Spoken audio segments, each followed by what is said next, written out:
En principio, el orden del día, el programa. El programa, como veis, era una introducción. Primero una pequeña introducción para poner en contexto la propia mesa y luego ya pasar a la mesa redonda propiamente dicha, ¿vale?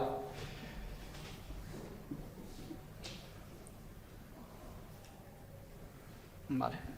Por poner en contexto la mesa, la temática, pues bueno, por una parte confluyen dos cosas. Nosotros estamos, como nuestra asociación tiene la sede aquí en el edificio Ensanche, un edificio que pertenece al Ayuntamiento de Bilbao y que está gestionado por Bilbao y Quincha. Llevamos aquí desde 2013 y recientemente hemos firmado un acuerdo de colaboración con Bilbao y Quincha, con el Ayuntamiento de Bilbao, para promocionar el diseño y el sector del diseño en Bilbao. Por tanto, tenemos también un poco como objetivo dinamizar este espacio, el Ensanche, que está además ahora en un proceso de cambio en cuanto a las empresas o organizaciones que se van instalando y las que habrá a corto plazo. Por otra parte, estamos desarrollando a lo largo de los últimos años, hemos venido desarrollando diferentes proyectos en Guipúzcoa, con ayuda de la Diputación Foral de Guipúzcoa, un par de proyectos que nos parecía que tenían recorrido y que tenían hoy más sentido que nunca que confluyeran, porque uno fue el estudio que realizamos sobre la industria 4.0 en Guipúzcoa, su nivel de implantación.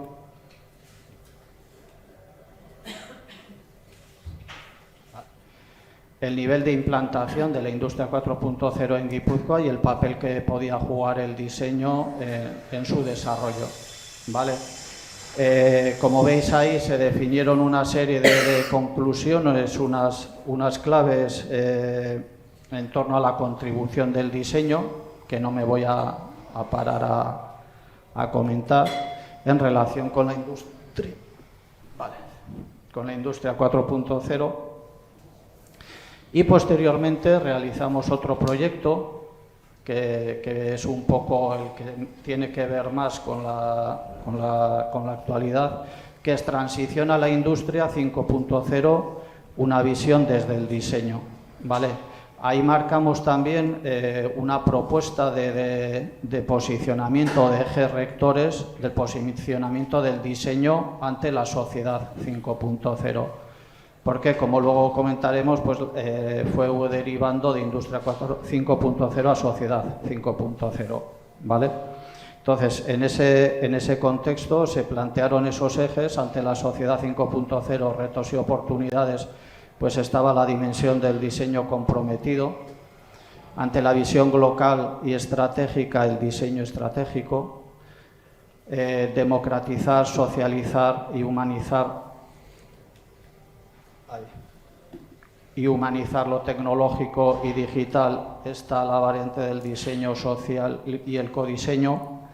Luego otro eje es la cultura colaborativa y la innovación abierta, y para eso está el diseño transversal y colaborativo. La sostenibilidad integral, el diseño eficiente y sostenible. Y por último, las competencias profesionales y utilidades para un ecosistema innovador, el diseño competente y creativo, ¿vale? La confluencia de esos dos proyectos es lo que nos ha llevado a preparar esta mesa, que es de la industria 4.0 a la sociedad 5.0, una visión desde el diseño. Y para hablar de ello hemos contado por una parte, dos organizaciones que forman parte que están también en el edificio, igual que nosotros, como es Bicontec y como es Bike, luego les presentaré, y con dos personas de la asociación, como son Ana y Olaya, y con una persona experto en inteligencia artificial, que es Humberto Bustince, que participó en el proyecto de transición a la industria 5.0 en una sesión que tuvimos, además durante la pandemia, solo pudo ser online, pero conseguimos organizarla, que saliera, y fue realmente interesante. Y quizás por el recuerdo de aquella sesión tan interesante, pues quise que estuviera hoy también aquí en la mesa, ¿vale? Entonces, pasamos ya a las presentaciones.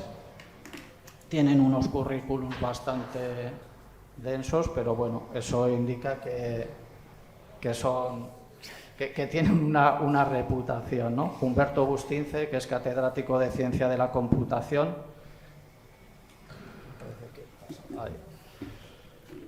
Ciencia de la Computación e Inteligencia Artificial de la Universidad Pública de Navarra. Es licenciado en Físicas por la Universidad de Salamanca y doctor en Matemáticas por la Universidad Pública de Navarra, catedrático de Ciencia de la Computación e Inteligencia Artificial de la UMNA, profesor honorario de la Universidad de Nottingham y miembro de los institutos de investigación Smart Cities, Navarra Biomed e IDISNA, Instituto de Investigación Sanitario de Navarra, fundador y responsable del Grupo de Investigación en AI y Razonamiento Aproximado de la Universidad Pública de Navarra, miembro de Jaquiunde y de la Academia Europea de la Ciencia y Artes desde 2021, premio de investigación de la UNA en 2015, ha recibido la Cruz de Carlos III el Noble concedida por el Gobierno de Navarra en 2017, Premio Nacional de Informática José García Santes Mases concedido por la Sociedad Científica Informática de España y la Fundación BBVA en 2019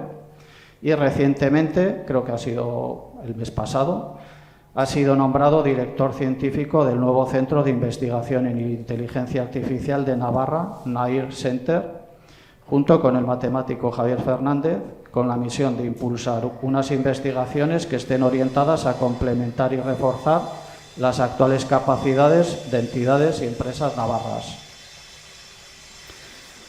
A mi izquierda, bueno, espero no era por ruborizarte. Casi. A mi izquierda está también Laura Marrón, directora de Bike, ingeniera en telecomunicaciones. Tienes que pasar. Ingeniera en telecomunicaciones por la Universidad del País Vasco y MBA por la Universidad de Deusto. Desarrolló hasta 2022 su carrera profesional en la empresa ZIV, una empresa industrial de manufactura electrónica para el sector energético, desempeñando diversas funciones hasta su designación como Project Management Officer de la unidad de Metering. Por su trayectoria cuenta con una base técnica en redes inteligentes y comunicaciones y enfocada en optimizar los procesos de gestión relacionados con la I+D, desarrollo de productos y estrategia empresarial. Desde inicios de 2022 dirige el Centro Vasco de Inteligencia Artificial BAIC, que tiene su sede aquí, con el objetivo de liderar el desarrollo de la inteligencia artificial en Euskadi. Muchas gracias. Luego a mi derecha, Agustín Zubillaga. Agustín Zubillaga, director de Bicontec Bilbao, centro tecnológico centrado en inteligencia artificial, visualización y comunicación, doctor en Ingeniería Informática y de Telecomunicaciones. Cuenta con un grado en Ciencias Políticas y de la Administración, además de diversos posgrados, entre ellos un MBA. Es experto en estrategias políticas de transformación digital, ha sido responsable del Lab de Economía Digital de Orquestra, Instituto Vasco de Competitividad. Cuenta con más de 25 años de experiencia en el sector tecnológico, la investigación tecnológica y el desarrollo económico. Ha sido profesor en diversas universidades y cuenta con numerosos estudios publicados en relación con la transformación digital de la empresa, especialmente la PYME. Ha sido pionero en la puesta en marcha del índice DESI, Digital Economy and Society Index, para Euskadi. Muchas gracias.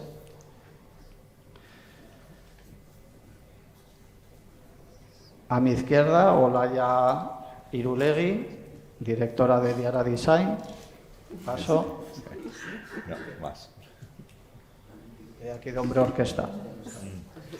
Graduada en Ingeniería Técnica en Diseño Industrial por la Universidad de Mondragón y máster en Diseño Industrial en la Universidad de Duisburg-Essen. Es socia de la empresa cooperativa CREA desde 2007, colaborando en la investigación, diseño y desarrollo de proyectos internacionales, transporte, sanidad, productos de consumo, espacios, con el objetivo de satisfacer las necesidades del usuario y del mercado. Con una amplia experiencia en la organización de talleres de creatividad e innovación, ha sido invitada como ponente en eventos internacionales, principalmente en Europa y Asia. Desde 2012 es la directora general de la unidad de negocio de diseño Diara Design, liderando equipos creativos y contribuyendo como consultora de diseño a la definición de nuevas estrategias de productos y servicios. Desde 2020 es presidenta de EIDE. Muchas gracias. Y a mi derecha, Ana Malagón. Cambio de idea. O no, tampoco pasa nada. Sí, hombre, sí. Licenciada, socia fundadora de la Personalité, licenciada en Comunicación Audiovisual, Universidad de Navarra en 2000. Es junto con Goyo Tellechea, socia y fundadora de la Personalité, un estudio dedicado desde 2008 al diseño estratégico de productos y servicios digitales. Sus proyectos abarcan la investigación centrada en las personas y ecosistemas, la definición de hojas de ruta para la transformación digital de las organizaciones y el diseño de la experiencia de usuario UX en ámbitos de alta complejidad. Durante sus casi 20 años de experiencia en entornos digitales ha trabajado para sectores diversos como el industrial, la banca, la administración pública o la ciberseguridad, tanto en empresas asentadas como en startups, aportando una visión humanista al campo de la tecnología. Desde 2022 es miembro de la Junta Directiva de EIDE. Muchas gracias. Y ya con todas las presentaciones hechas, bueno, yo simplemente decir que soy el coordinador de EIDE desde hace ya unos cuantos años y el que ha organizado un poco este sarao. Para empezar ya con la mesa redonda. Sí, vale. Un poco tal y como la entiende la Comisión Europea, la industria 5.0 es reconocedora del poder de la industria para alcanzar objetivos sociales y convertirse en un proveedor resiliente de prosperidad, haciendo que la producción respete los límites de nuestro planeta, situando el bienestar del trabajador en el centro del proceso de producción. Partiendo de la contextualización anterior y de las conclusiones, ideas, fuerza y claves surgidos de los dos proyectos antes mencionados y rescatando también debates y reflexiones de actualidad, lo primero que me gustaría es un poco dar paso a cada uno de los y las ponentes para que hagan un poco una reflexión y una toma de posición en relación con esa derivada que hemos hecho de sociedad 5.0 frente a industria 5.0, ¿no? Como decía, en el segundo proyecto que hicimos en Guipúzcoa empezamos con esa clave, transición a la industria 5.0, pero enseguida nos dimos cuenta de que teníamos que hablar de sociedad 5.0 porque de lo que estábamos hablando desbordaba el ámbito económico, industrial y afectaba a toda la sociedad. Entonces quería saber un poco si realmente para vosotros también es así, también esa clave es cierta y Industria 5.0 se queda corto frente a un concepto como Sociedad 5.0. ¿Vale? Entonces, como queréis, empezamos por aquí, si queréis. Laura.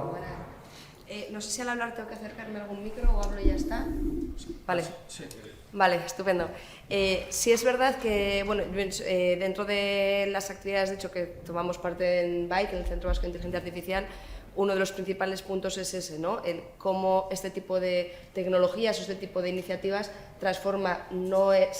pasa mucho más allá del ámbito tecnológico. Entonces nos llega efectivamente a la parte más industrial, a la parte productiva, pero es cierto que implica un cambio enorme a nivel social, ¿no? Entonces sí que estamos de hecho alineados con esa reflexión de cómo va calando ese cambio y sí que, aunque no has preguntado, un pequeño matiz adelantar, que efectivamente para que podamos formar parte, para que efectivamente se pueda acercar esto más a la sociedad, un punto clave que seguro que luego tratamos mucho más es la parte de la sensibilización y la parte de la formación, ¿no? De hecho, nos pasa mucho en el ámbito de inteligencia artificial que se oye muchísimo y a veces se sabe muy poco. Entonces, a veces eso, trabajar en eso que comentamos, que luego hablaremos también de esa importancia del diseño para acercar, para sensibilizar, para facilitar este centro más humano y más social de la evolución tecnológica.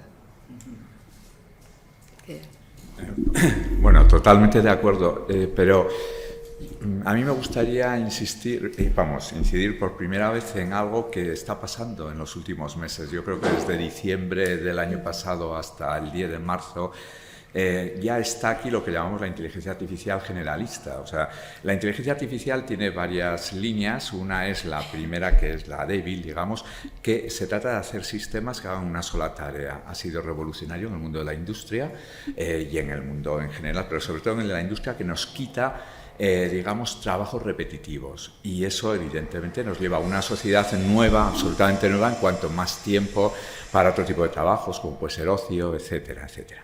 Pero desde hace 2 meses o 3, desde diciembre hasta hoy, en 3 meses todo esto ha cambiado. Cuando hablo ya de la inteligencia artificial generalista, que es el siguiente paso, estoy hablando ya de una inteligencia artificial que aparecía en Odisea 2001 de Stanley Kubrick, que es simplemente el hecho de una máquina que hace varias cosas a la vez.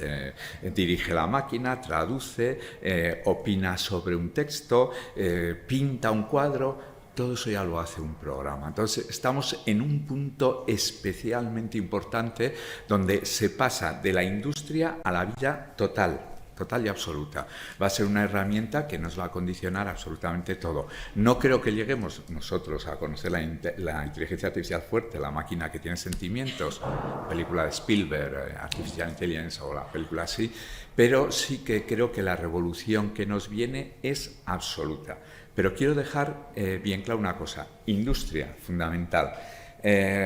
Nos ayuda en procesos de producción, nos ayuda en muchos procesos, selección de personal, ya hablaremos de sesgos, etcétera. Industria ya está adelante, nos ha llegado ya a la sociedad totalmente, pero ojo, no consigue todavía tener sentido común. Quiero dejarlo bien claro. O sea, es que a veces hablamos aquí de la inteligencia artificial como nos va a sustituir, cuidado, estamos en un punto muy importante, son herramientas fundamentales en nuestro desarrollo a futuro, y es el equivalente a lo que pasó con Internet, pero a lo bestia, en mi opinión. Yo por ampliar un poquito la mirada, yo leo siempre esta revolución industrial, ¿no? De la cuarta que llaman, ¿no? Si una cuarta, una tercera, una segunda y una primera. Yo suelo leer esto en clave histórica, ¿no? Y alguna vez he comentado con Benicio, ¿no? La revolución industrial es una revolución, es un proceso científico-tecnológico que básicamente el epítome es la máquina de vapor, ¿no? Que tiene sus implicaciones en la industria, ¿no? En la industria textil, en la industria, en los telares, en el ferrocarril, ¿sí? En el barco de vapor, que son medios de transporte, es fabricación, pero eso tuvo unas implicaciones de muchísimo mayor calado, ¿no? Es decir, desde la ciencia pasa a la industria o al sector productivo. Esto tiene unas implicaciones laborales, tiene unas implicaciones urbanas de movimientos de población que se desplazan del campo a las ciudades.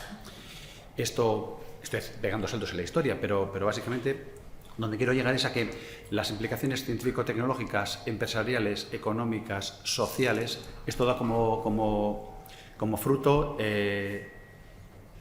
las grandes crisis en las empresas, ¿no? Respecto a las condiciones laborales, que da lugar a la toma de conciencia de clase primero a los movimientos sociales, al surgimiento de dos grandes ideologías como son los nacionalismos y el socialismo, y esto es el resultado de la revolución industrial, ¿no?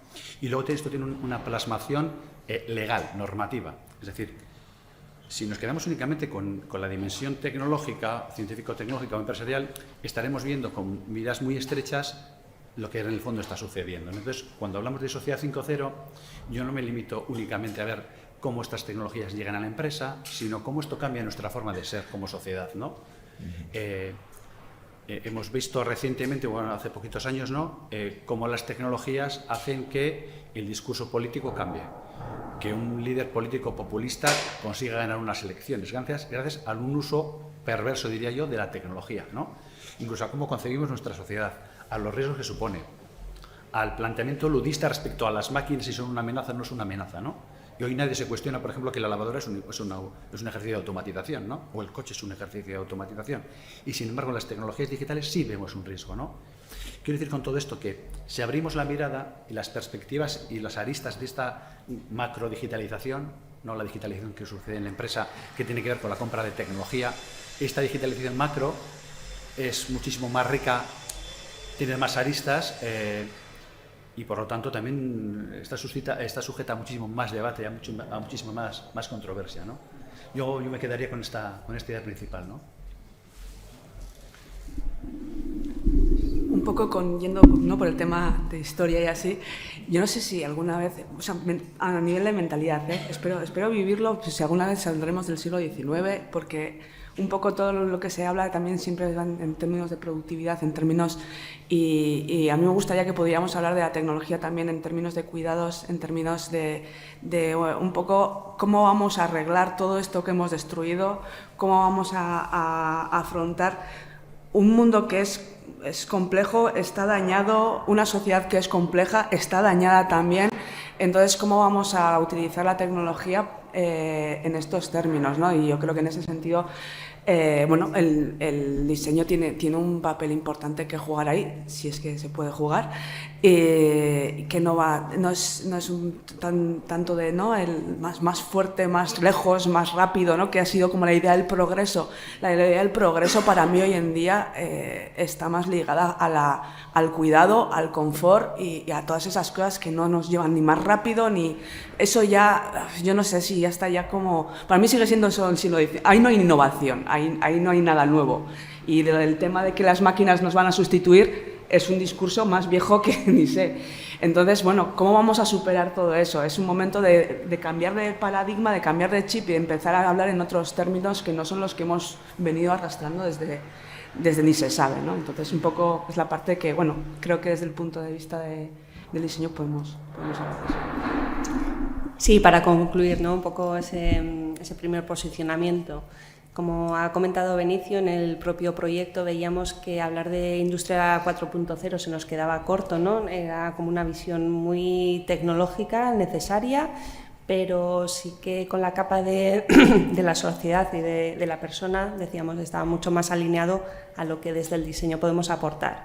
Esto requiere una visión más a largo, que una también pues, distintas visiones, ¿no?, y que las personas estén en el centro de muchas de las decisiones. Y bueno, pues todavía tenemos mucho que hacer. Si me permites un segundo, añadiría una cosa, ¿no? Desde la ciencia política esto se tiene muy claro, ¿no? La relación de la tecnología con la sociedad y con la visión política. Hay dos grandes enfoques. Yo recuerdo mi tesis doctoral que ya hablaba de esto, ¿no? Hay dos enfoques respecto a la tecnología. Están los tecno-optimistas que piensan que la tecnología lo va a arreglar todo, básicamente porque no entienden el mundo, entonces asumen que la tecnología va a resolver los problemas que son esencialmente humanos, ¿no? Entonces, si hay pobreza, ponemos una aplicación y esta aplicación resuelve el problema de la pobreza, cuando el origen de la pobreza no es este, y por lo tanto la solución tampoco puede serlo. Y luego están los tecnopesimistas, que piensan que esto es un absoluto desastre y el apocalipsis está cerca justamente y únicamente debido a la que la tecnología evoluciona, ¿no? Bueno, la realidad y el futuro probablemente está en el punto intermedio, ¿no? ¿Sí? ¿Sí? Bueno, yo ahí tendría bastante que decirte. Ahí te voy a decir, Stephen Hawking, el gran físico, por cierto, compañero de universidad de Pedro Miguel Echenique en su momento, el gran físico, un año antes de morir, dijo que esto podía ser lo mejor de la universidad en el sentido de ayuda a la sociedad, etcétera, y lo peor. Yo la parte mala la tengo muy presente y la parte mala es el tratamiento de los datos. Olvidémonos ya de privacidad, no existe. Yo puedo conseguir todo lo que me dé la gana de cualquiera de ustedes y no es el nombre, apellido y dónde vives, es precisamente qué comes, con quién te relacionas, si los fines de semana haces esto, dónde vas de vacaciones y puedo dirigir tu vida, porque no voy a dirigir tu política. Es decir, la parte negativa también hay que tenerla en cuenta y ahí es donde estamos absolutamente fracasando. Quizás Europa se salve un poco, pero esto es un auténtico peligro. ¿Qué prefieres? ¿Prefieres lo bueno en cuanto a que te ayuda a resolver todo? Yo estaba hablando antes del ChatGPT. Hombre, es una maravilla lo que viene y demás. ¿Prefieres lo bueno o prefieres mantener tu privacidad hasta cierto punto? Este es un peligro que depende de los políticos, y los políticos van a ser elegidos utilizando estas herramientas. Obama es el primer ejemplo y Trump es el segundo. Yo no sé hasta qué punto esto es una herramienta buena, y me imagino que terminaremos hablando de China. A ver, fenomenal.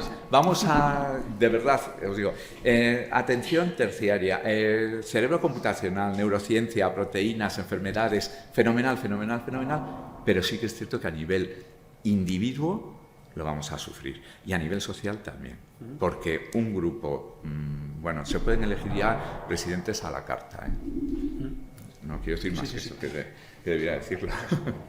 Bueno, sí, no, muy rápido. Es cierto, ¿no?, la reflexión que estáis haciendo y la que comenta Humberto, digamos, esos riesgos están ahí. Sí es verdad que yo, sin ser, o sea, eso es, me gustaría estar entre la mitad, ni el tecnopesimista ni el tecnooptimista, ¿no? Yo soy optimista. Sí, ¿no? Es conocer los riesgos y precisamente organizarnos, estructurarnos, trabajar como ecosistema para tratar de trabajar en la parte de ética normativa y centro en la persona. Es verdad que siempre que ha habido herramientas, siempre que ha habido opciones, los dobles usos han existido. Sí. Es verdad que aquí el riesgo aumenta, ¿no? Pero es verdad que esos mismos datos que estoy totalmente de acuerdo que se están usando, se pueden usar para fines que nos pueden efectivamente no parecer lícitos, esos mismos datos son los que nos pueden también, ¿no?, facilitar ese tipo de evolución que planteaba Ana, ese centro en la persona, ese centro en recuperar cosas que hemos ido perdiendo y que muchas veces hemos centrado en esa producción. Con lo cual, efectivamente, y sobre todo a nivel europeo, que sí que se está trabajando en esa parte de ética normativa, quizás en muchos casos puede estar ralentizando en las posibilidades de hacer un desarrollo económico más rápido, pero es verdad que está tratándose de que por lo menos sea bajo ese centro en la persona. Por lo menos es en lo que yo creo que los que estamos aquí tendremos que tratar de trabajar en la medida de lo posible. Ok, Humberto, venga. China ha llegado para quedarse, lo siento. El ejemplo típico de hacia dónde vamos es China. Hace poco salía un estudio, igual me estoy adelantando algunas preguntas, un estudio en La Vanguardia que era una copia de un artículo que había salido en Estados Unidos, donde venían unos diagramas de barras donde se está haciendo la inteligencia artificial. China era impresionante, después bajaba muy poco Estados Unidos, en Estados Unidos es la empresa privada, China es el Estado, y Europa casi ni aparecía. Y la pregunta era, ¿por qué? Y la respuesta estaba bien clara. Venía otro diagrama que salió después que era similar. China invertía, el país que más invertía en este tipo de investigación, o sea, dinero invertido en investigación, después de Estados Unidos, y Europa nada. Europa ha perdido. Europa nos dedicamos a hacer leyes, y lo siento, es así. Y yo participo en proyectos para legislar, que sí, pero hemos perdido la batalla con respecto al dato. Insisto, el futuro es China y el peligro es China. Si el modelo social que queremos es el de China, vamos en muy buen camino. Ya está, ya lo he dicho. Es que creo que es así. O sea, sí, no es que ahí está el dilema, ¿no? Es decir, ¿cómo hacer compatible el modelo europeo, ¿no?, del desarrollo económico cuando tu apuesta científico-tecnológica es débil, ¿no? ¿Cómo va a ser posible hacer esto? Vamos a ver, no podemos competir mientras no invirtamos muchísimo más dinero en investigación en estas tecnologías. Es materialmente imposible. Yo voy a poner un ejemplo. Nosotros tenemos un proyecto de Emotional Movies, bueno, una parte de mi grupo de investigación sobre, al ver una película o estar viendo la televisión, saber exactamente si la persona o el protagonista, depende, está alegre, contento. Ahí interviene mucho el diseño, o sea, también. Es que realmente nuestros resultados, cuando los comparas con los resultados de China, es que no hay nada que hacer. O sea, es que de verdad, y Estados Unidos. Entonces yo creo que o se invierte dinero en investigación y mucho, o lo tenemos muy claro. Es cierto que hay que legislar, pero cuidado. Sí. Y es una duda que también a mí me surge. ¿Es un tema únicamente de falta de inversión porque realmente se acompaña también de una dinámica de hacia dónde lo estás usando o a cambio de qué o con qué limitaciones, ¿no? Digamos que está el modelo de a costa de todo y vale usar todos los datos, ¿vale? No hay límite, con lo cual yo creo que no es solamente un tema de inversión, es un tema de, efectivamente, de esa inversión y además sin un marco ético ningún tipo, ni normativo ético, no es una normativa, es ética. Claro, es que cuando creo que si IBM despide a su equipo de ética, o sea, hace nada que ha estado en el tema de inteligencia, es porque ya no nos ya no nos venís bien. ¿Por qué? Porque sois los Pepito Grillo que nos vais a ralentizar. Es que es eso, o sea, al final es un poco ¿por qué China va a toda...? Porque no se están haciendo esas preguntas. Pero en China se está planteando ya, y en algunos sitios existe el carnet por puntos en cuanto a comportamiento social. Un alumno de segundo de bachillerato en China, en una ciudad grande, es que hay que distinguir entre China grande y China pequeña. Me conozco muy bien el tema, en China me parece que hay alrededor de 1.400.000 millones de habitantes y hay el doble casi de cámaras especiales en las ciudades. Es algo impresionante. Un alumno de segundo de bachillerato que va todos los días a su colegio, a la Icastola, en bici, se salta 3 veces un semáforo, aunque saque el número 1 de la EBAU, no entra a la universidad.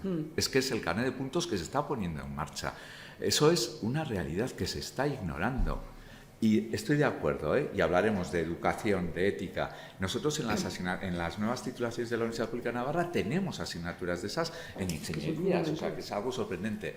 Pero es que el monstruo chino no se puede. Y Estados Unidos callando, cuidado, La cuestión es qué modelo queremos eso es y cómo lo hacemos posible. Es decir, tenemos dos modelos de referencia, un ultraliberal y un modelo de capitalismo de Estado, que es el de China, ¿no?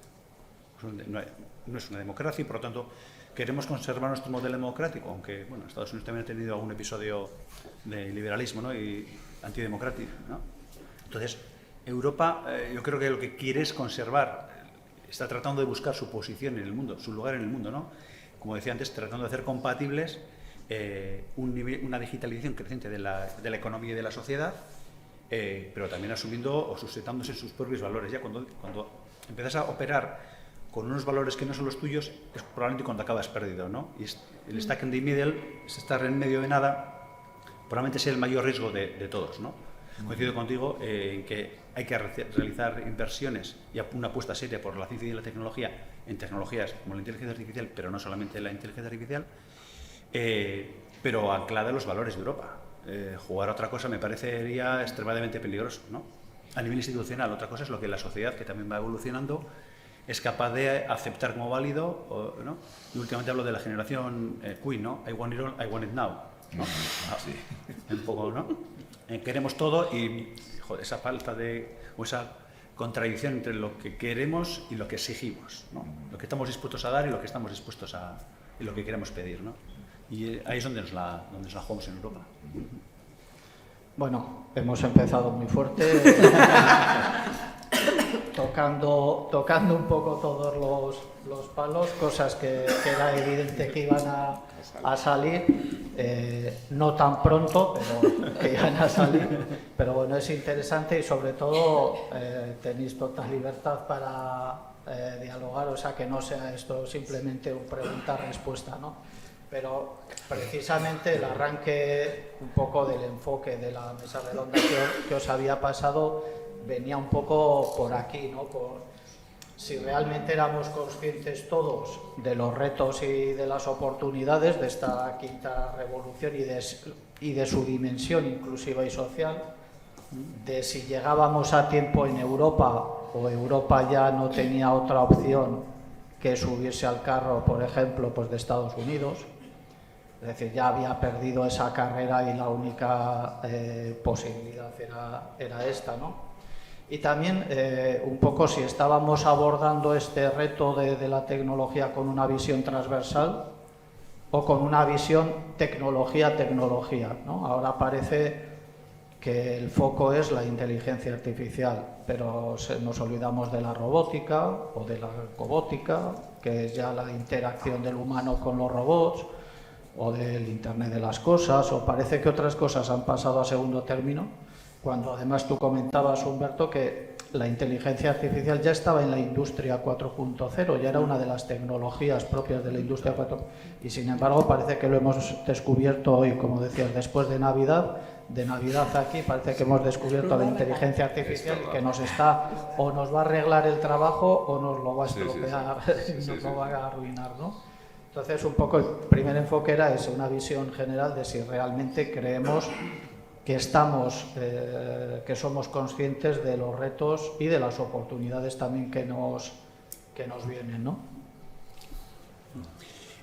Yo diría que estamos queriendo dibujar el futuro según una cosmovisión, ¿no?, en la que hemos vivido la mayoría de nosotros, que es la que sucede después de la Segunda Guerra Mundial, después de la Guerra Fría, pero el mundo ha cambiado. El mundo ha cambiado y desde la invasión de Ucrania por parte de Rusia y la reconfiguración del poder chino, las reglas de juego están cambiando, ¿no? Del aislamiento estadounidense clásico del principio, de la mitad del siglo XX al marco de la interdependencia, estamos volviendo otra vez al marco de la auto, ¿no?, de la autoprotección y de mercados muchísimo más cerrados. Hablamos de independencia, hablamos de soberanía en Europa, ¿no? Hablamos de soberanía energética, soberanía tecnológica. Esto no tiene nada que ver con lo que escuchábamos antes de 2001, ¿eh? No tiene nada que ver. Es decir, querer entender el mundo de la siguiente generación, los siguientes 20 años, en clave de lo que funcionaba antes, yo creo que estamos totalmente perdidos. Estamos en una época de replanteamiento de las relaciones geopolíticas entre estos tres grandes actores que podemos decir, ¿no? Estados Unidos, China, que es su larga marcha, pero que ya lleva durando muchísimo, y su estrategia de soft power, ¿no?, de no meter ruido, no tener grandes conflictos, pero adquirir poder de manera, ¿no?, como se suele decir, en la mar de fondo, ¿no? Están cambiando las cosas, pero tú no las ves. En superficie parece igual, pero realmente después tienes un lío, ¿no?, por el reposicionamiento de China. Yo creo que en este momento es cuando tenemos que... Por eso yo hablaría también de transición geopolítica, ¿no?, porque no sabemos cómo va a ser.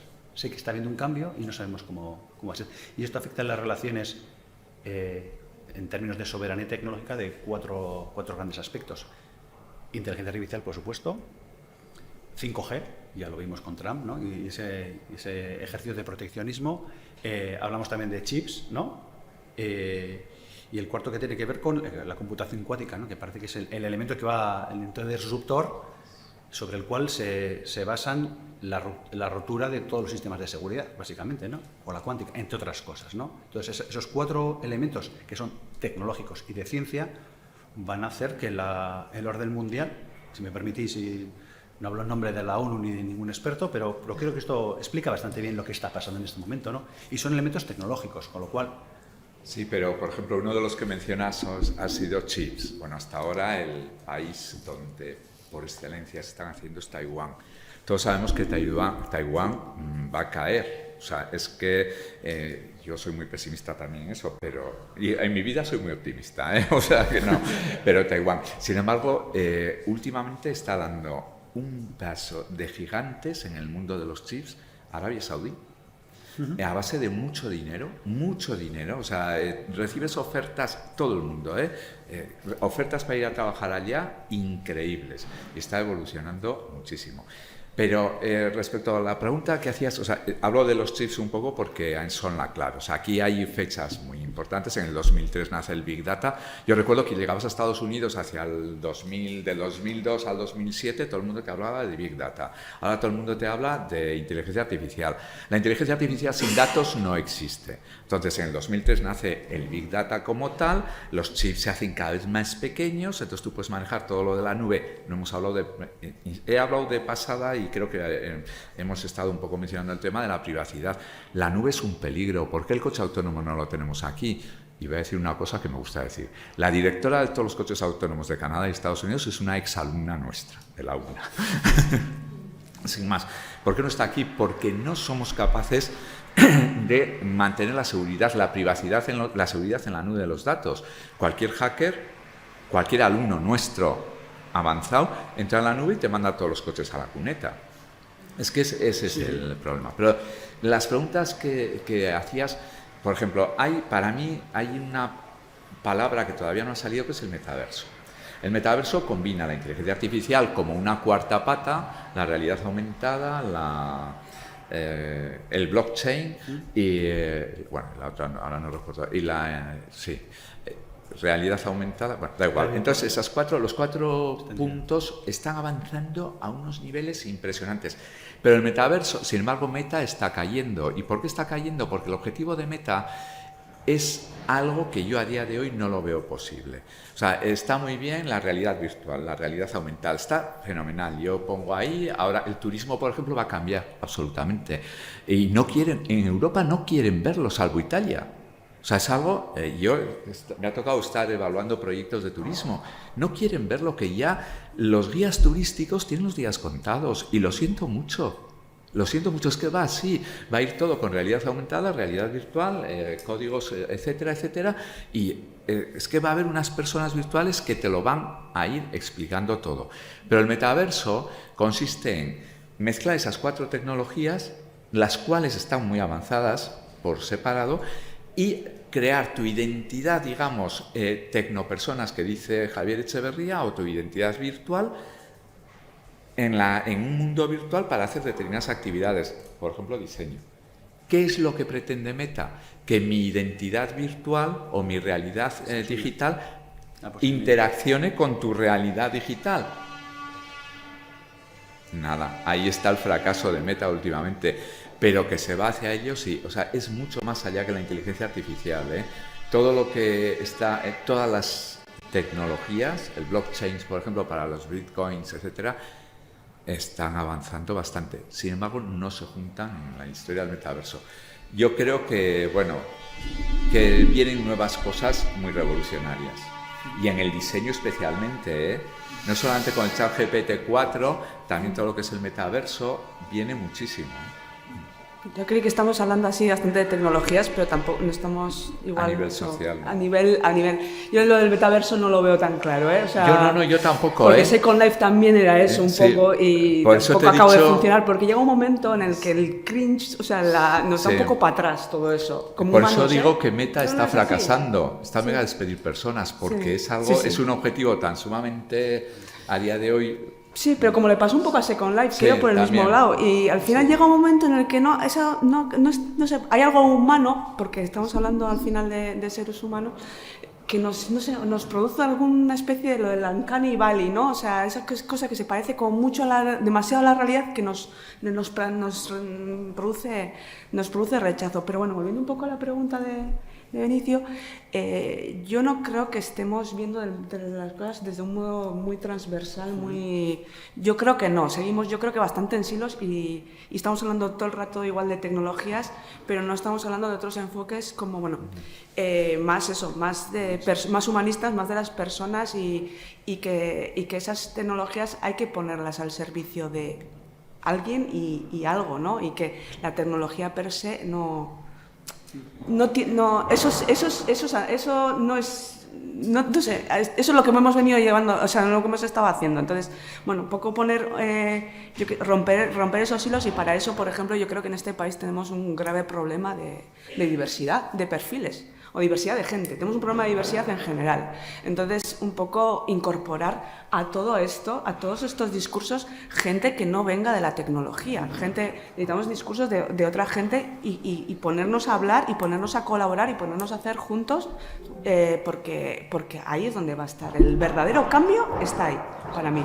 Si me permites, yo suelo contar, cuando he dado clase en la universidad, siempre pone ejemplos de grandes transformadores a los que tenemos por gurús tecnológicos, ¿no? Steve Jobs, ¿no? La tecnología de Steve Jobs no la inventó Steve Jobs, sino que simplemente supo combinar lo que, esto Mariana Mazzucato ya lo cuenta en su libro El Estado Emprendedor, tecnologías que ya estaban desarrolladas, las integró. Voy a simplificar mucho lo que hizo Steve Jobs, combinar cosas que son útiles para las personas en su día a día. A todo el mundo le gustan las cosas bonitas, o sea, nadie quiere cosas feas en su vida. Y uno de los éxitos de Steve Jobs y de Apple es hacer, entre otras cosas que funcionan, cosas sencillas, cosas bonitas, cosas útiles, ¿no? Aparatos, sistemas, lo que fuera. Y eso es una visión humanista. Básicamente, comprendiendo al ser humano, y comprendiendo al ser humano eres capaz de darle aquello que puede necesitar, ¿no? Mark Zuckerberg. El ser humano es, en cierta medida, exhibicionista, en cierta medida, cotilla, y le gusta saber, le gusta compartir. Sí, y estas son esencias básicamente del ser humano. Y el negocio de Facebook y las redes sociales, ¿por qué funciona?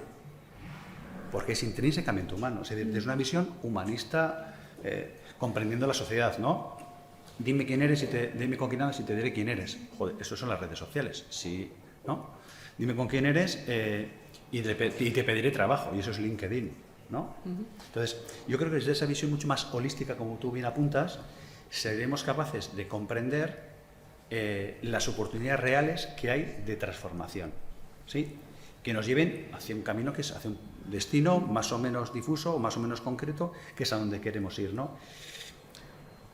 Leyendo en otra clave, si somos capaces de integrar distintas visiones, distintos perfiles, distintas sensibilidades, seremos capaces de construir algo realmente valioso, ¿no?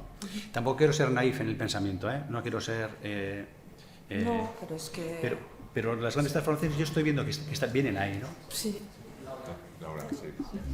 No, sí, yo también quería añadir a eso que la pregunta que hacía Benicio, ¿no? De si somos conscientes de lo que viene o de las oportunidades, yo creo que no. Además, tenemos que enfocarlo desde distintos niveles, ¿no? Están los niveles políticos, de decisión, de empresarial, pero incluso a nivel de persona, ¿no? Usuaria de todas esas tecnologías. Yo creo que todavía nos falta el tiempo para pensar, para reflexionar, que no tomamos. Es decir, estamos como incorporando todas esas tecnologías ya dadas por el mercado y somos, bueno, de alguna forma caniches, ¿no? O hámsters que vamos probando y con eso van desarrollando las tecnologías. Pero sí que es importante que a todos los niveles tengamos ese momento de reflexión, de escucha, de compartir también con otros perfiles, que lo que dice Ana es muy importante, ¿no? No hablemos solo nosotros, que somos los expertos del diseño, de la tecnología, sino vamos a hablar con sociólogos, vamos a hablar con psicólogos, vamos a hablar con biólogos, vamos a hablar con filósofos, ¿no? Vamos a hablar entre todos para que entre todos tengamos como la conciencia de lo que está pasando y lo que es más importante, lo que puede pasar, ¿no? Y qué es lo que podemos aportar también para que, bueno, pues el mundo se desarrolle en términos que nos gustaría, ¿no? Y no convertirnos en un China. Que efectivamente he ido ya acumulando ahí cosas, a ver si no me dejo nada ahí como... estoy efectivamente de acuerdo, ¿no? En esa necesidad de ir juntando diferentes capacidades, irnos enriqueciendo para hacer equipos más multidisciplinares, efectivamente también de pararnos a pensar y no usar tecnología por tecnología, que efectivamente no es la forma de construir. Primero hay que ver necesidades, hay que ver para qué lo quiero y luego yo voy construyendo qué piecitas ¿no? puedo poner. Pero sí que yendo un poco a la pregunta también inicial, sí que efectivamente desde diciembre solo hay inteligencia artificial, pero eso es en la parte más mediática. Yo creo que en la parte de, vamos a decir, en cocina, siguen todo el resto de tecnologías y se siguen juntando, ¿no? No es un tema tanto de que cada vez sale una y se abandonan las demás, ¿no? Como hablábamos antes, como Humberto dice, no, es que sin datos no tengo IA. Esto en la parte de Big Data llega de mucho más atrás. La parte de la sensórica, el IoT, o sea, es algo que no, incluso la parte de robótica, de cómo voy juntando todo ello, yo creo que a nivel de ecosistema tecnológico, porque ahora entramos en la segunda idea, yo creo que a nivel de ecosistema tecnológico sí que tenemos bastante claras las piezas que tenemos y qué caminos queremos seguir para engranarlas. Tenemos mucho margen todavía de mejora en colaboración, en no me lo hago yo todo, sino que colaboro contigo, que tú haces una parte. Yo creo que la parte más industrial está en ese punto, ¿no? En cómo yo no voy a saber de todo y confío en lo que tú sabes y hacemos juntos, que también nos cuesta. Es verdad que la reflexión tiene sentido, que hemos llegado yo creo que al punto de estar en equipos, por una parte más tecnológicos, con ciertos campos no tan tecnológicos, estamos en ello, pero es verdad que la segunda derivada de, efectivamente, cómo metemos a la parte de diseño, y hablabais de muchos más ejemplos fuera de ese campo más técnico, ahí yo creo que claramente ahí tenemos muchísimo por recorrer. Ahí yo creo que sí que estamos más verdes. Yo sí, me gustaría decir que hay un término que curiosamente me están llamando continuamente ya para 3 o 4 congresos, que es el de humanidades digitales. Está, en apogeo y me gusta mucho la idea, sobre todo me gusta ir porque es una visión totalmente diferente a la que yo desarrollo normalmente. Y creo que este concepto va a pasar a ser, luego hablaremos de él, pero el de humanidades digitales desde luego transversal. Yo creo que en todas las, ya no solamente en Derecho, también escuelas de arte, estos son herramientas a utilizar, pero con cuestiones y tratamientos éticos que luego veremos. Creo que el concepto de humanidad digital va a ser importante en un futuro. Sí, 2 ideas. Antes de pasar a... En mi experiencia de analizar procesos de transformación digital, especialmente en pymes de aquí de Euskadi, ¿no? Que representan el 99% del tejido empresarial, desde hace 10, 12, 14 años, la aproximación fue especialmente en la industria, ¿no? Tenemos tecnologías digitales que son muy afines a la mecánica y a la electrónica, básicamente el producto. Entonces, eso es muy natural integrar, ¿no? ¿Qué sucede? Que a veces se ha saturado el mercado, incluso se ha hecho un push tecnológico, se ha forzado la adopción de determinadas tecnologías y en muchísimos casos ha fracasado por diferentes razones, ¿no? De lo que yo conozco, ¿qué proyectos han triunfado? Aquellos que tienen una visión de negocio, es decir, el para qué de la tecnología, ¿no? Es decir, aquellas empresas, direcciones, gerencias que se han planteado un reto de empresa, pero exactamente igual es aplicable para las políticas públicas, para los gobiernos y para el ciudadano de a pie. El para qué. Una vez tienes definido el para qué o tienes claro el para qué, es posible que encuentres una oferta tecnológica que existe a lo bestia, si tecnología disponible hay, a raudales, sí. La cuestión es cómo te planteas el futuro de tu organización, ese reto, ¿no? Yo creo que donde realmente está triunfando, de verdad, y lo digo con todo el conocimiento de causa, gracias a Dios, estas tecnologías es en medicina. La revolución en medicina es absoluta a todos, y lo que nos viene es impresionante. Desde las proteínas ad hoc, por ejemplo, para quitar el plástico del agua, a evitar el Alzheimer, todo ese mundo digital ha pegado un salto igual de 200 años desde el AlphaFold ahora. En medicina, de verdad, la predicción de esta imagen, ¿por qué me dice que usted tiene que ser operado inmediatamente? No lo justifica, porque eso es la inteligencia artificial que vamos buscando, la explicable, pero es revolucionario. En el mundo de la oncología es impresionante y además los médicos son conscientes, una mayoría de los médicos. Por eso digo que más en industria se hacen las cosas para ganar dinero. En medicina, de verdad, todo lo que es, por ejemplo, el tema de anticuerpos, viene una revolución impresionante, sí. No, que también puede ser, sí. Pero no estoy muy de acuerdo. Yo creo que hay herramientas que se están poniendo en todos los complejos hospitalarios. Por ejemplo, el tema de la medicación a un enfermo de cáncer. Eso es revolucionario ya, no tiene nada que ver cuando metes dinero, evidentemente, pero cada 3 días te hacen unas pruebas y te cambia esta tecnología la medicación. Entonces yo creo que en medicina el futuro es buenísimo. Igual luego hablamos, pero estoy de acuerdo, Bueno, no sé. hablo de farmacia, Sí. No, hablo de medicina, Sí. como tal. No sé si va a dar tiempo a hablar de muchas cosas más. Al paso que vamos. Hemos reventado ya. Sí. Bueno, yo me había preparado aquí mis preguntas, mis reflexiones, por si eran un poco tímidos y tímidas y no hablaban, y es al contrario, me voy a quedar con ellas, me las voy a responder yo luego en la oficina.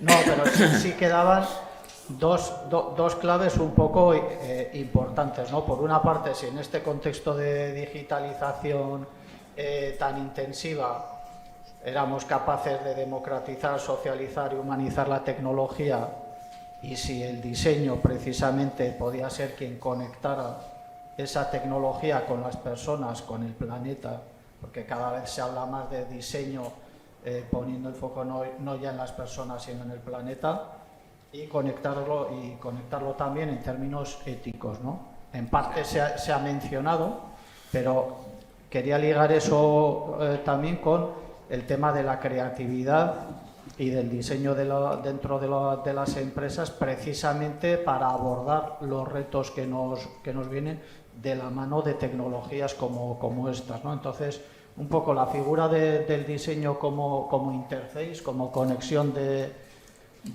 incluso de la ética y demás con la tecnología, y de la creatividad también para superar los retos que nos vienen de la mano de este desarrollo tecnológico intensivo, ¿no? Y luego ya plantearé un poco, ya antes de dar el turno a las preguntas, por no dejarlo, el tema de la formación, ¿vale? Mira, yo sí que voy a empezar, cojo ahora la palabra. En la última reunión de Hackiunde, durante más de 5 horas, se discutió el tema de si una máquina puede ser creativa. No voy a decir nada, la creatividad es un problema muy difícil de tratar. Yo lo planteo de otra forma. Estas herramientas permiten el desarrollo de la creatividad humana. Ahí viene lo que decía las humanidades digitales. La creatividad, el DALL-E, etcétera, ¿es creatividad eso? ¿Es arte o no es arte? O sea, el hacer un cuadro, decirle, píntame un cuadro con un río y un pino, ¿eso es creatividad o no?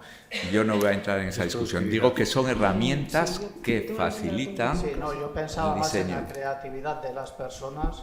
utilizando estas herramientas. Eso es humanidades digitales, sí, Utilizar perfecto. la creatividad de las Eso. personas para hacer frente a los retos o aprovechar las oportunidades que nos ofrece un contexto de digitalización. Eso en cuanto a creatividad. Y en cuanto, no sé si me adelanto a la pregunta, en cuanto a la formación. Nosotros, yo, bueno, ya tengo una edad y he participado en muchos planes de estudios. Nosotros ya en las últimas titulaciones de la Universidad Pública de Navarra tenemos como mínimo una asignatura que es Ciencia y Sociedad, o Ética para el Derecho, o Ética tal cual. Los alumnos no la soportan, es increíble, es algo.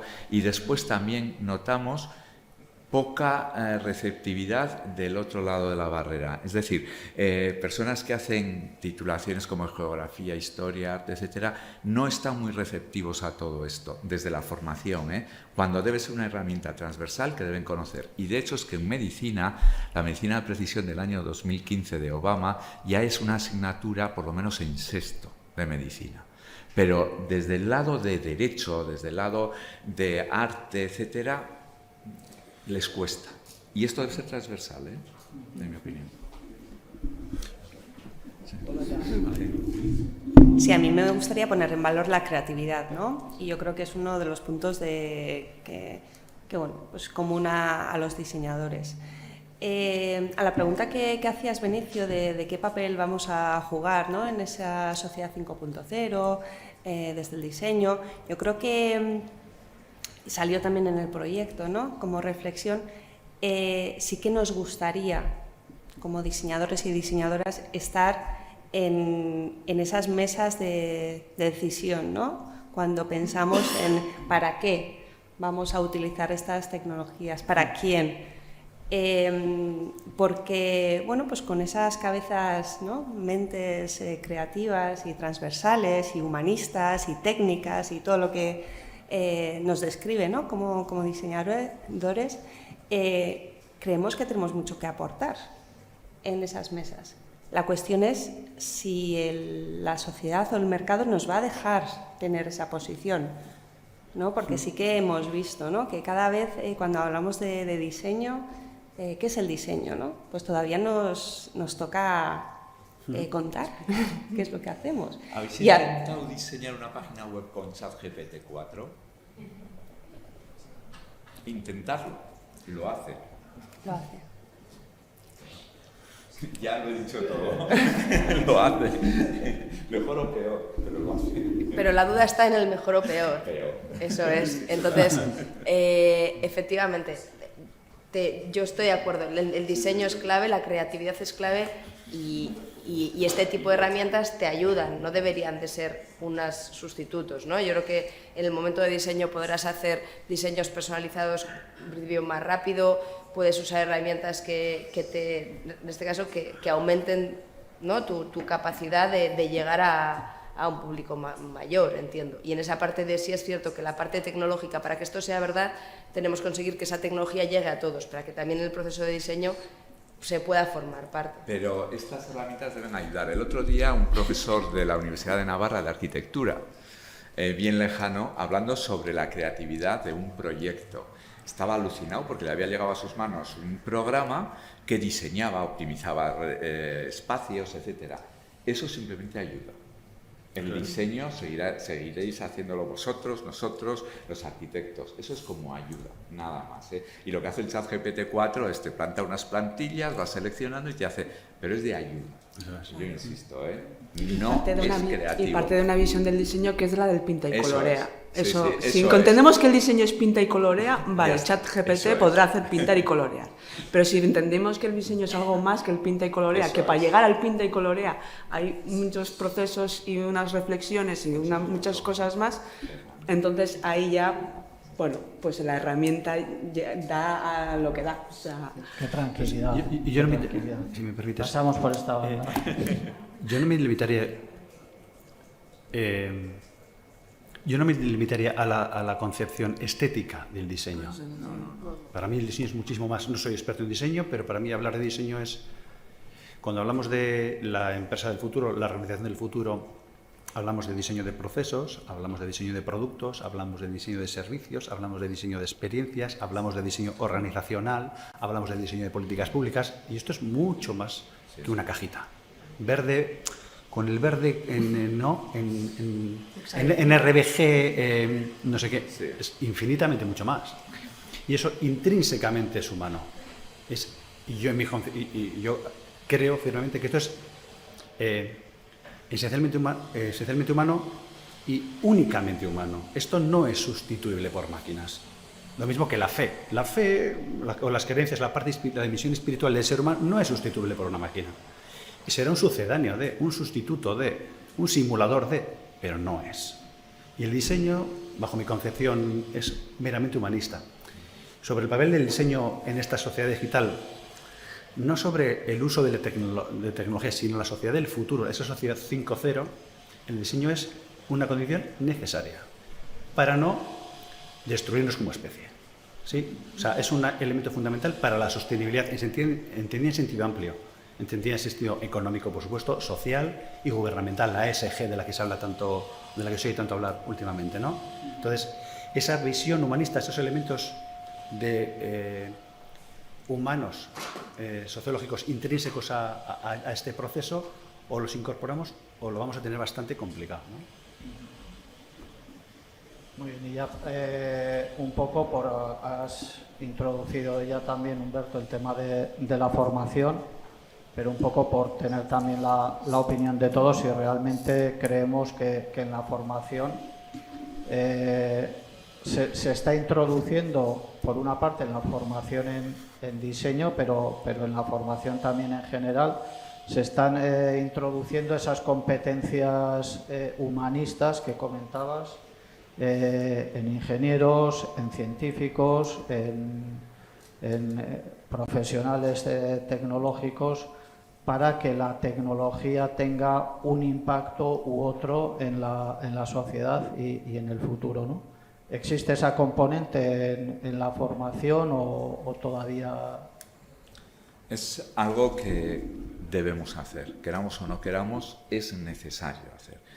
Introducir cuestiones éticas, filosóficas, conocimiento más general del universo, debe ser obligado, y yo pido a todo gobierno que tiene capacidad de hacer planes de estudios que lo imponga. No estoy de acuerdo a día de hoy en la separación de ciencias y letras. Creo que un científico debe saber escribir de la misma forma que cualquier persona de letras debe saber unos mínimos de todas estas nuevas tecnologías. Debe ser esto transversal. En el caso del diseño es muy especial y estoy totalmente de acuerdo con lo que has dicho. Es algo que no va a poder sustituir nunca una máquina, no va a poder hacerlo una máquina, porque es algo intrínseco nuestro, pero cuando se haga ese tipo de cosas debemos tener en cuenta impacto social, si es bueno, si es malo, éticamente si vas contra derechos fundamentales, si no vas, todo eso hay que hacerlo y hay que imponerlo en los planes de estudios, nos guste o no nos guste. Yo creo que una integral la puedes estudiar a los 16, a los 22 años y a los 23, pero estos valores hay que darlos bien y pronto. Yo sí que estoy de acuerdo con Humberto. Yo creo que sí nos hemos dado cuenta ya de que la tecnología es solo una parte de la solución. O sea, en ese punto yo creo que sí que estamos, pero es verdad que todavía hay mucho recorrido en que esto quede bien impregnado en los planes de estudio, ¿no? Yo creo que estamos en el momento de vemos la necesidad, pero esa transversalidad, ese calado, ese qué mix de tecnología necesitamos todos, qué mix de humanidad necesitamos todos, ese es el camino que yo creo que tenemos que recorrer ahora. A mí de alguna forma me ha dado pena escucharte, Humberto, de decir que los estudiantes como que se oponen, ¿no? Sí. O que no se sienten cómodos, entonces, no sé, o hay que darle una vuelta al cómo se explica, o empezar de antes, o no lo sé. Mira, voy a explicar... El diseño de la docencia. Señor, Hay que repensar el diseño de la docencia. Se verá como Eso, una chapa. es que es eso. La chapa teórica, ¿no? Yo Eso. ya es cuarto año que doy la asignatura de Ciencia y Sociedad para científicos de datos, biotecnólogos y científicos en general. Este año he decidido coger a 3 grandes filósofos de la ciencia, Víctor Gómez Pin, Javier Echeverría y Daniel Ininarity, e invitarles a que me ayuden a transmitir la realidad, lo que ocurre socialmente. Son personas... nos cuesta mucho trabajo el que ellos lo reciban como algo positivo. Estamos más preocupados de la asignatura de variable compleja que de lo nuestro. Es muy triste, de verdad. Y yo lo digo como profesor de la asignatura, que por otra parte la doy yo porque no la quiere coger nadie. O sea, es que también es verdad. Y yo encantado, ¿eh? O sea, no es, pero sí es triste, te lo digo. Pues igual hay que darle una vuelta, ¿no? Eso es. Hay que Sí. diseñarlo Hay que de otra rediseñar forma para todo. conectar también con esos Sí, sí. jóvenes, ¿no? Pero es complicado el diseño de la asignatura, ¿eh? Te lo aseguro. Por eso creo que tenéis el valor que tenéis. O sea, es que es No, difícil. sí, sin más que... Yo hay 3 asignaturas que daría en toda carrera, o todo grado ahora, que son unas historias de la disciplina, porque creo que ayuda a poner las cosas en perspectiva. Otra es, llámalo ética, deontología, en cada ámbito tendrán como un nombre distinto, pero... Y otra es psicología, porque también, Sí. aunque sea la carrera más científica, también tiene, creo que, ciertos componentes de psicología que tienen que contemplarse. Yo añadiría filosofía, básicamente, que es la que Sí. nos ayuda a Sí, pensar. sí. A pensar, ¿no? De hecho, es que en Euskadi se organiza cada 2 años un congreso de ontología donde casi siempre hay grandes físicos, grandes matemáticos, no solamente filósofos, ¿eh? Yo creo que es fundamental. Las 3 asignaturas que dices, totalmente de acuerdo. Y en estas, por ejemplo, en informática, lo que es el tema ya no... O sea, las 3, no quitaría ninguna. Te digo, algo de filosofía, psicología... Sí, filosofía, todo. psicología, Sí, por ahí. sí. Yo añadiría creatividad. Ah, también. Si sabemos definir. Nos va a faltar tiempo. Bueno, abrimos un poco el turno de preguntas. Si hay alguien que quiera hacer alguna pregunta para ir un poco terminando. Seguro que el debate ha sido bastante intenso y polémico, con lo que yo creo que seguro que hay cosas que se pueden comentar. A ver, el tema de medicina, perdón un momentico, el tema de medicina. Obama, como ganó las elecciones como ganó, se empeñó durante todo su mandato en meter estas tecnologías en medicina. Nació el concepto de medicina de precisión y de verdad, Europa en el 2030 todo el mundo va a estar dentro del programa de medicina de precisión, que consiste en coger todos los habitantes de Euskadi, hacer 11 o 12 clases diferentes. A mí no me tienen que meter para una vacuna en la misma clase que a ti, etcétera, etcétera. Y dirigirnos desde el punto de vista médico a cosas concretas nuestras, ¿eh? Y combina la genética, la ciencia de datos y estas tecnologías. Yo creo que, ya os digo, nos va a cambiar la vida. Simplemente por eso. Vale, bueno, pues es que Recasco me ha parecido súper interesante, me habéis hecho pensar un montón. Y sí que me gustaría conocer desde el diseño qué podríamos hacer, porque me quedo también con lo que ha dicho Laia, ¿no? Que a día de hoy tenemos dificultades, primero en comprensión del término. Nos toca demostrar muchas cosas que en otras profesiones no ocurren y llevamos ya muchísimos años trabajando en eso, en una sociedad que es compleja. en algo que va a ser mucho más complejo. Entiendo que ese componente seguirá estando, por desgracia, y encima vamos a añadirles otros más. Creo que siempre nos ven sustituibles, ¿no? Si lo que aporto es pinta y colorea, tengo una herramienta. Si lo que aporto es estrategia, joder, yo soy el director de no sé qué y yo también hago estrategia. Si lo que aporto es dinamización, tengo una persona en el equipo estupenda dinamizando. Si lo que aporto es una guerra constante. En cambio, ahí estamos y algo estaremos haciendo bien.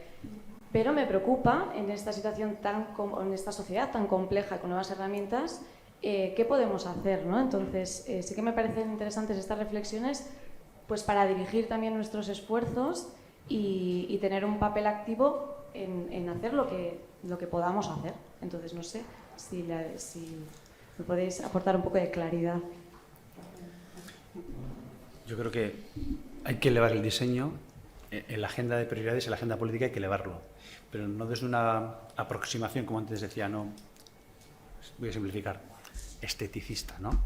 Sino que el diseño es un elemento de muchísimo mayor calado, de muchísima mayor profundidad, sin el cual muchísimas de las soluciones, de muchísimas de las propuestas e iniciativas que surgen dejan de tener sentido.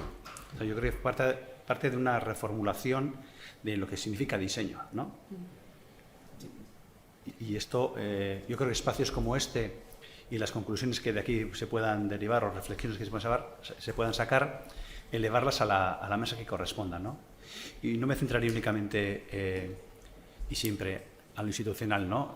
Que creo que también, ¿no? Sino que también las empresas tienen que ser conscientes, y cada vez lo son más, de la importancia del diseño. Y antes hablaba de 4 aspectos fundamentales: del diseño de las relaciones con los clientes, de la que se habla muchísimo, ¿no? De la experiencia del cliente, del diseño de procesos, del diseño de producto, del diseño organizativo. Para mí estos son elementos, son como el ABC, ¿no? Como el agua, ¿no? Sin esto no hay nada que tenga sentido en cuanto a los retos económicos empresariales, por no meterme en otros, ¿no? O el diseño de políticas públicas. Eso es esencialmente diseño, ¿no? Entonces yo creo que hay mucho espacio para jugar. A los politólogos nos pasa lo mismo, ¿no? Que el mundo está lleno, y la representación política, los parlamentos están llenos de juristas, ¿no? Gente del mundo del derecho, que se hablen de leyes, pero de política no. ¿Sí? Los politólogos tenemos una visión, si quieres, más holística, ¿no? Sabemos de economía, sabemos de filosofía, sabemos de historia. Un jurista sabe de leyes, sabe de derecho. ¿Sí? Nos pasa algo parecido. Por eso veremos muy pocos politólogos que tenemos una visión. Yo establecería similitudes con el mundo del diseño, ¿no? Que tienes una visión mucho más funcional, estética, en clave de pensamiento, en clave de análisis, en clave intelectual, respecto a aquello que finalmente es lo que sale, ¿no? Y parece que, ¿no? Me trae un poco a la memoria había una película que salía Tony LeBlanc, ¿no? Con un problema, con la del mecánico, ¿no? Dice, no, tengo un problema, dice, déjame la llave, aprieta la tuerca y dice, ¿cuánto es? Me he cobrado no sé cuántos, ¿no? Y dice, solo por la tuerca, dice, no, te cobro por todo lo que sé, la tuerca te la he apretado gratis, ¿sí? Con el diseño pasa exactamente igual, es cuánto sabes para que se traduzca en ese diseño.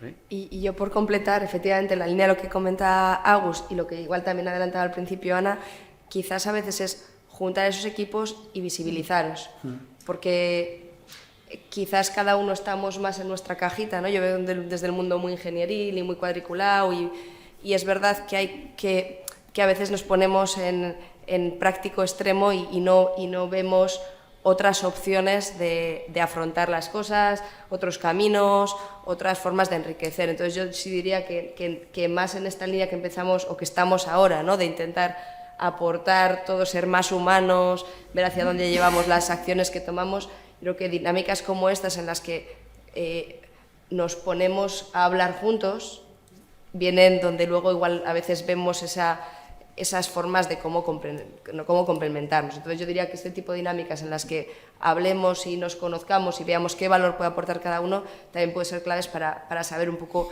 hacia dónde llevar el diseño, y que aquellos posibles consumidores de diseño y aquellos que también van a poder, lo que hablaba también al principio Olaya, de oye, y cuando sea el momento de tomar decisiones, ¿cómo nos aseguramos de estar ahí, ¿no? De poder opinar, realmente visibilizando vuestro valor antes de ese momento de toma de decisión, que es un poco lo que se está intentando hacer. Yo creo que la palabra es visibilizar, ¿eh? Los diseñadores a veces en las empresas se consideran que son prescindibles. Yo creo que hay que visibilizar que no sois prescindibles. No. Beni, se ve que me ha estado viendo así como moverme inquietamente. Vale, o sea, yo, no es tanto una pregunta, pero sí es una preocupación. O sea, cuando han hablado de que estamos en el siglo XIX, o sea, ojalá, yo creo que estamos como mucho en el siglo XV y que realmente se nos manteniendo como una visión como superimperial, colonial y de dominación y además súper del norte. O sea, creo que hemos hablado de Europa, o sea, un sitio que es el origen del problema y en cambio parece que somos el origen de la solución. Estados Unidos, China, despreciamos completamente todas las epistemologías del sur y qué podríamos aprender de África, de Latinoamérica. O sea, eso me inquieta muchísimo, ¿no? Que no tengamos la capacidad de imaginar otras posibilidades, ¿no? y otra gente con la que establecer conversaciones de cómo podría ser el mundo. Creo que eso también estamos instaladas en una total hegemonía de lo industrial, de lo tecnológico y de lo digital, que cuando hablas, Laura, de cómo esos ecosistemas se están integrando, yo que estoy súper de la integración de ecosistemas, hay ecosistemas que me gustaría que no se integren tanto, ni tan rápido, ni tan bien. Y este es uno de ellos, ¿no? Y viviendo en Vizcaya, ¿no? Y ahí voy también un poco, o sea, hay una cosa que también me ha dado como mucho miedo, que es que no hemos hablado para nada del impacto ecológico de todo esto. Parece que estas industrias son neutras, ¿no? O sea, que no generan ningún tipo de impacto y tal, porque no tienen humo, porque no... Y creo que simplemente ver eso, o sea, ver las granjas de servidores es terrorífico y que en cambio creo que lo hemos obviado. Y luego hablamos de China y de su... el miedo que nos da China, que China está muy lejos. A mí lo que me da miedo es Bilbao. Y este fin de semana he visto cómo mis gobernantes firmaban un acuerdo con Microsoft celebrándolo, ¿no? O sea, es algo que creo que casi debería ser punible. Se celebra de una manera brutal en la que te viene Microsoft y te dice, no, nosotros vamos a ayudar a todos. O sea, vamos a ayudar a que los ciudadanos sean más soberanos. ¿Cómo te va a ayudar Microsoft a que seas más soberano? Y entonces el problema además no es que solamente firmemos acuerdos con Microsoft, sino que los firmamos con Google para que nos enseñen, para que nos gestionen toda la movilidad. Hacemos un acuerdo desde la Diputación con Telefónica para también ver cómo vamos a hacer todas las startups del futuro. O sea, hemos dejado toda la gobernanza, toda la soberanía, todo el cómo, o sea, todo lo estamos depositando en las grandes corporaciones. Me da igual si son chinas, o si son de Amoroto. Me da lo mismo, lo que es una delegación total de la posibilidad ciudadana de construir otras tecnologías posibles, que podríamos hacerlo, pero no lo hacemos, ¿no? Eso me parece terrorífico y creo que hemos hablado muy poco sobre ello. Sí. Entonces me gustaría saber si simplemente es que se nos ha olvidado hablar sobre ello, no. o es que es imposible hablar sobre ello porque ya hemos perdido la guerra. No, te voy a decir, el tema del coste energético yo pensaba hablar aquí de eso. Esto no es gratis, todo lo contrario. Cada vez que se manda un WhatsApp con una imagen, el gasto de ese WhatsApp se ha calculado en Alemania desde el 2018. Es el equivalente a 4 bombillas encendidas 24 horas en una casa. El gasto energético es impresionante. Hubo una manifestación que se organizó en París no hace mucho, hace un año así, para protestar en contra de la tala de árboles en la selva, bueno, en Brasil concretamente, y el gasto que hubo, porque fue llamada todo vía redes sociales, en energía en ese momento era mayor que lo que se iba a talar ese día en Brasil. El gasto energético es impresionante, no nos damos cuenta.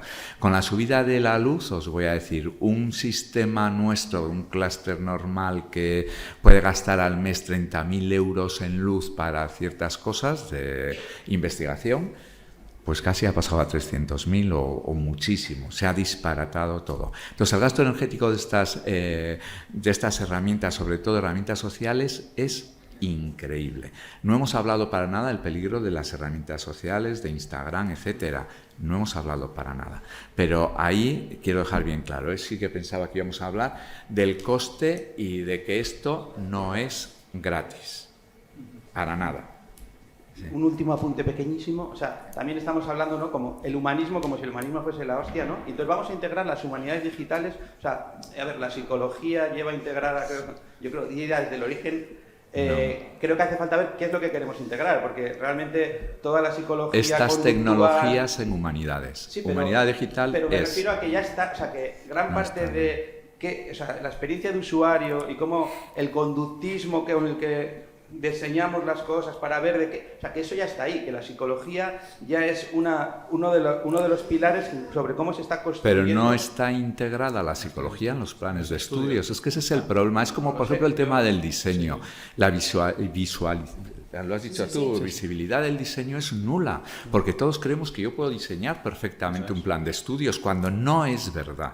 Es decir, hay cosas que están ahí y que no se están utilizando. Y respecto a lo que has dicho las grandes marcas, vamos a ver, Euskadi, Navarra, bueno, todo lo que quieras, hace tiempo que se vendieron a Microsoft con el tema de toda la docencia.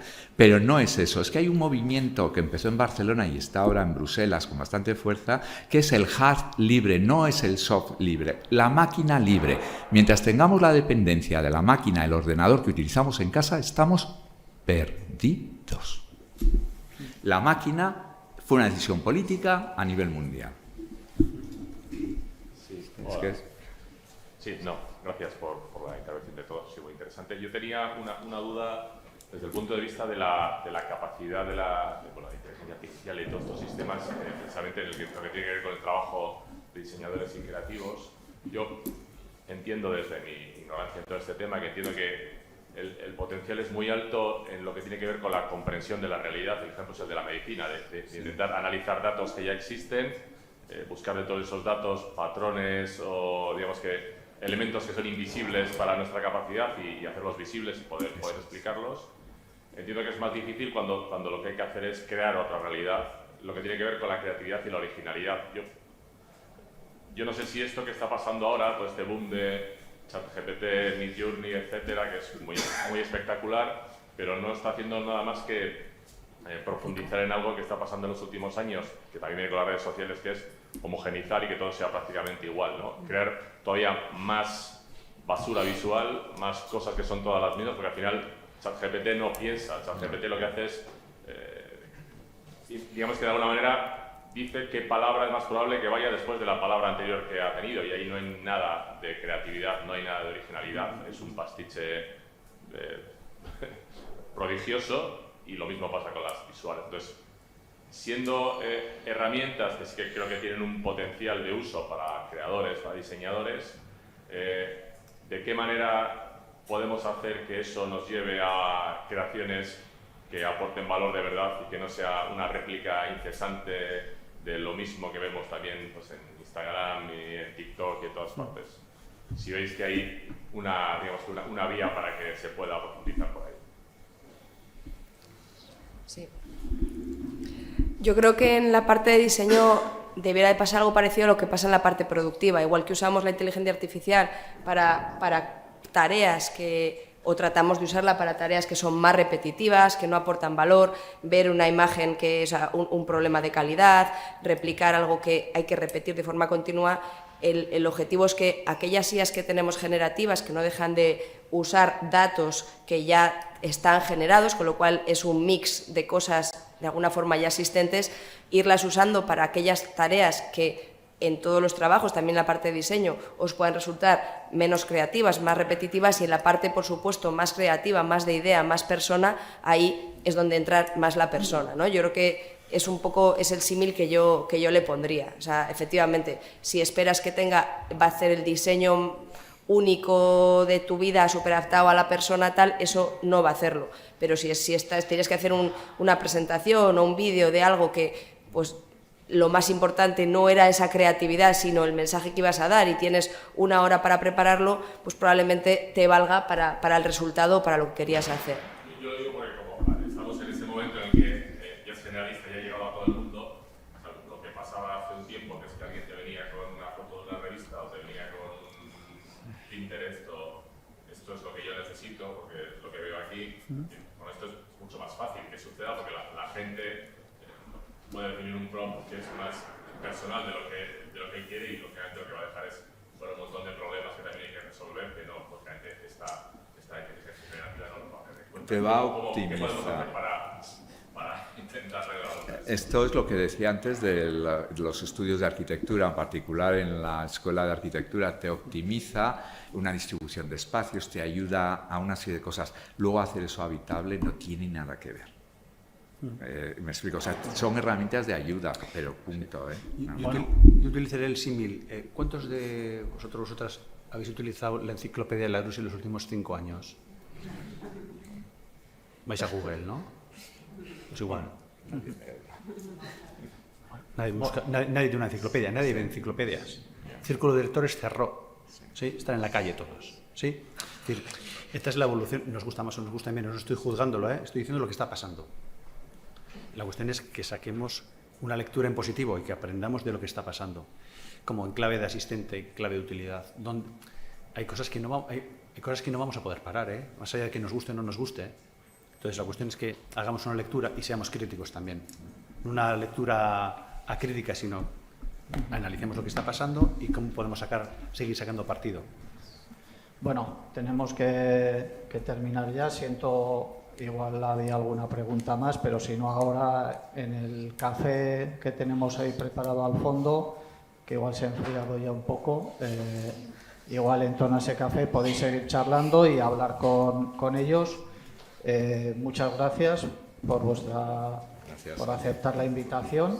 Está claro que es un debate que da para mucho más y que hay todavía muchos frentes que no hemos abordado y quizás lo hagamos más adelante, porque también es solo la primera mesa de una iniciativa que queremos que tenga más recorrido, pero yo creo que también es significativo que sea un debate suscitado desde la Asociación del Diseño Vasco, desde el diseño y no desde otro contexto más tecnológico o más de parte, ¿no? Quiere decir que desde el diseño vemos que tenemos un papel, que tenemos una voz y que podemos ser también parte de la solución, ¿no? Entonces, nada, muchas gracias a todos también los que habéis asistido por venir y gracias a Bilbao Ekintza, las dos personas que están atendiendo y han puesto todos los medios para que esto funcione también. Muchas gracias y nada, seguimos hablando ahora, ¿vale?